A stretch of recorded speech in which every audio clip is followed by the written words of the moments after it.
Salut tout le monde et bienvenue dans le récap LCK numéro 3. 3 semaines de bonheur sur ETP et on en profite pour vous remercier très sincèrement d'être si nombreux à nous suivre et également à croquer cette magnifique compétition avec nous. Alors allons-y. La 3ème semaine de compétition, elle s'est jouée sur le récent patch 11.2 sans Viego d'activer, ce qui nous a notamment donné un retour de Azir ainsi que de Xayah. Mais nous restons quand même dans une méta dominée par les mêmes champions ainsi que le combo Eviscerator et Gage de Sterak. Au menu de cette semaine, un agenda avec de très beaux duels, notamment pour les Damwon Kia, avec 2 équipes du top 3 à affronter, Gen.G et Hanwha Life Esports, ce qui sera bien entendu dans notre focus de la semaine. Pour le reste, des résultats assez irréguliers car la plupart des équipes s'en tirent avec une victoire et une défaite en BO, sauf les Damwon et Africa à 2-0 cette semaine, et les Leaf Sandbox ainsi que Freddy de Brion de l'autre côté à 0-2. On commence notre focus de la semaine dans l'ordre chronologique avec le Damwon contre Generation Gaming, un match avec énormément de légendes dans les deux équipes, l'affiche était, of course, très attendue. L'ouverture du BO se fera dans une des parties les plus longues de la saison avec plus de 50 minutes de jeu, les drafts étaient clairs, surtout pour Generation Gaming avec une Queen sur Rascal, qui fera cavaler tout le monde toute la game. Toutefois, c'était sans compter sur le shotcall impeccable des champions du monde en titre, qui sauront enrayer la progression de ce fléau en mettant une couverture en place avec la Kai'Sa de Ghost. La remontée est nickel, en contrôle pendant une bonne trentaine de minutes, jusqu'à ce que les Generation Gaming mettent la main sur un Baron Nashor et surtout un teamfight mid lane à la 51ème, qui leur permettra de sprint vers le Nexus, grâce au délai de résurrection extrêmement long à ce moment de la partie. Une belle entrée qui promet donc, mais dès la game 2 on comprend rapidement que les Damwon ont changé de vitesse. Generation Gaming décide de laisser Taliyah open en red side à Canyon et vont bien évidemment le regretter. Can nous offre un ultimate de Gnar de folie dès la 9ème minute de jeu, ainsi qu'un snowball que les Damwon ne lâcheront plus. Ils savent s'y prendre et règlent le tout en 30 minutes, propre et sans bavure. Le Udyr change de main en game 3 et la botlane Ruler Life nous sort un Xayah Khan, on s'attend donc à un très bel affrontement. Que nenni car dès le quart d'heure de jeu, les choses s'accélèrent pour les Damwon qui passent en mode attaque. Ils commencent par prendre quelques kills dans la jungle, puis un dragon, puis un héros de la faille qui va les emmener jusqu'à l'inhibiteur mid lane. Un push magistral qui va créer un cratère, l'action offensive dure pas loin des 7 minutes et les emmène jusqu'à l'âme océan, ainsi que le Baron Nashor à la 23ème. C'est tout simplement du jamais vu, ils ont tout raflé sur la carte et s'imposent facilement derrière, nous faisant oublier la perte de la première game. Très beau BO si vous aimez les équipes qui savent snowball. On enchaîne avec un nouveau match des Damwon, cette fois-ci contre les Hanwha Life Esports. Et ici, c'est surtout le duel entre les deux mid laners qui était attendu, Showmaker contre Chovy. Les deux joueurs se sont montrés extrêmement chauds dès le début de saison, tout en traînant avec eux une année 2020 de grande qualité. La première partie ne se jouera toutefois pas du tout au mid, car Can sort un de ses pics de prédilection contre Renekton, la Queen Top, qu'il était un des premiers à utiliser régulièrement. Face à lui, ce bon vieux Dudu et notamment le Twisted Fate de Chovy qui parviennent à bien le contrôler pendant tout le début de la partie. Mais les Damwon s'emploient également à pousser derrière Can pour le maintenir dans le match. Dans la globalité, ce qui fera la différence, c'est le collectif de Damwon, nettement supérieur, qui est juste plus efficace en ce qui concerne les déplacements sur la carte. Le collectif HLE se bat bien, mais est tout simplement surclassé, l'avantage économique se creuse et l'on galère de plus en plus à arrêter Can, qui gagne énormément de temps, offrant ainsi pas mal d'objectifs à son équipe de l'autre côté de la carte. Un petit kidnapping de Can après un baron et, dans la confusion d'une partie placée sous le signe du marathon, les Damwon s'imposent en effectuant 2 catchs et en poussant le Nexus. La game 2 de ce BO3 en revanche, elle est extrêmement facile à résumer. Showmaker.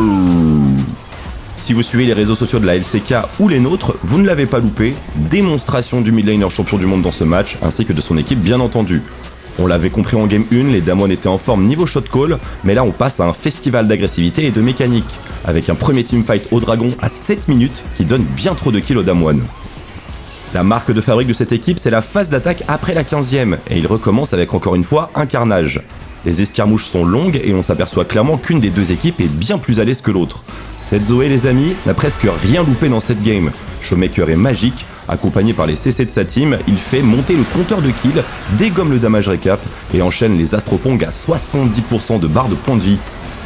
La victoire est logique, implacable, les champions du monde sont en pleine forme dans une semaine importante de leur agenda. On termine avec la dernière affiche de notre sélection de la semaine, Africa contre T1. Les temps sont durs pour T1 qui semble expérimenter des choses avec son roster qui change chaque semaine. Face à eux se présentent des Africa qui en ont marre d'être présentés comme les gatekeepers des playoffs et qui cette année ont exprimé leur volonté de changer les choses. En plus, il y a Bank cette année, le double champion du monde 2015-2016 avec Esketti T1 qui nous revient de l'Amérique du Nord, quelle émotion. En revanche, toujours pas de faker mais on continue avec Teddy et Cuz. En game 1, nous avons eu un Pyke pour Keria qui sera certes original mais pas tellement joli.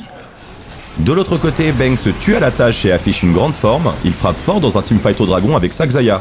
Ce qui brisera la game, c'est le teamfighting qui est bien plus mesuré ou bien contrôlé chez Africa que chez T1.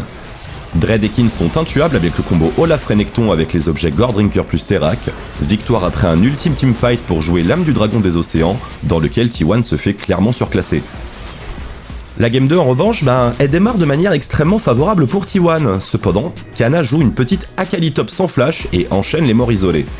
De l'autre côté, T1 contrôle la map jusqu'à accumuler 3 Drake et forcer Africa de sortir de sa passivité.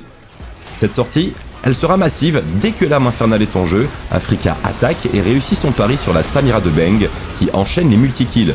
On notera aussi un Dread hyper chaud sur son Graves. À eux deux, c'est simplement un massacre, T1 ne parvient pas du tout à contrôler les dégâts colossaux de Bang, le comeback est total, intenable et s'accomplit sur le teamfight du 7ème dragon de la partie.